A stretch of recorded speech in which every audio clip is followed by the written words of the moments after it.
या 5 वर्षामध्ये देवेंद्र फडणवीसांना असं काय हे करायचं की या गोष्टीमुळे मला ओळखलं गेलं पाहिजे महाराष्ट्रामध्ये, कारण तुम्हाला ही दुसरी टर्म असेल जी फुल टर्म तुम्हाला मिळालेली आहे त्याच्यामध्ये. नाही, म्हणूनच या दुसऱ्या टर्म मध्ये मी 360 डिग्री काम चालू केलं.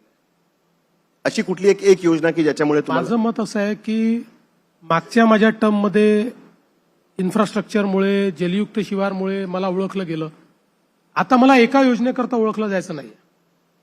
आता महाराष्ट्राला 360 डिग्री विकास आपण विचार केला तर इन्फ्रास्ट्रक्चरचे प्रोजेक्ट असतील, सोशल सेक्टरचे प्रोजेक्ट असतील, इथपासनं तर एक इन्स्टिट्यूशन म्हणून आपण सरकारला कसं बिल्ड करू शकतो इथपर्यंत काम चाललेलं आहे. म्हणजे मी असं म्हणेन की आता इतक्या मोठ्या प्रमाणात आपण गव्हर्नमेंटचे जे प्रोसेस आहेत त्याचं रिइंजिनिअरिंग केलं आहे. या रिइंजिनिअरिंग मधनं एखाद्या व्यक्तीला एखादी गोष्ट मिळण्याकरता जर 10 पावलं होती किंवा 10 स्टेप्स होत्या तर त्या 4 स्टेप्स आणलेल्या आहेत. एखादा फॉर्म भरण्याकरता जर एखादा 40 फील्ड भराव्या लागायच्या तर त्या 5 फील्ड पर्यंत आपण आणतो.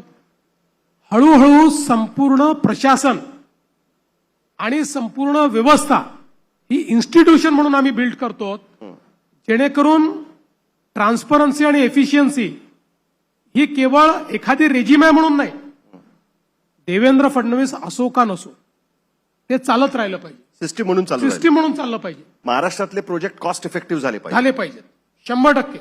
आज तुम्ही बघा, प्रोक्युरमेंट पॉलिसी आपण नवीन तयार करतोय आणि सगळ्यात महत्वाचं जे कधीच कुठल्या राज्याने केलं नाही, आपण HR स्टॅक तयार करतो. सगळ्यात जास्त HR इश्यूज हे सरकारमध्ये असतात. सगळ्यात जास्त HR सरकारकडे आहे. सरकारमध्ये कधी त्याचं लक्ष दिलं गेलं नाही. अनेक वेळा, म्हणजे मी स्वतः मुख्यमंत्री म्हणून सांगतो, सरकारमध्ये अनेक वेळा अशी परिस्थिती येते की काय आंधळं दळताय आणि कुत्रं पीठ खाताय. म्हणजे अनेक डिपार्टमेंट्समध्ये सचिवांनाही माहिती नसतं की माझ्याकडे कोण काम करत आहे. म्हणजे जेव्हा HR स्टॅक करायला सुरुवात केली त्यावेळी असं लक्षात आलं की एक 4-5 वर्षापूर्वी आम्ही काही भरती केली आहे. 25 लोक आहेत, भरती झाली आहे, त्यांना पगार मिळतोय, पण त्यांच्याकरता कामच नाही आहे.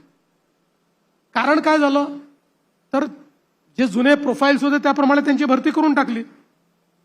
कारण जे काही रिक्रुटमेंट रूल्स आहेत ते नव्याने तयारच झाले नाहीत आणि आता त्यांच्याकरता कामच नाही आमच्याकडे.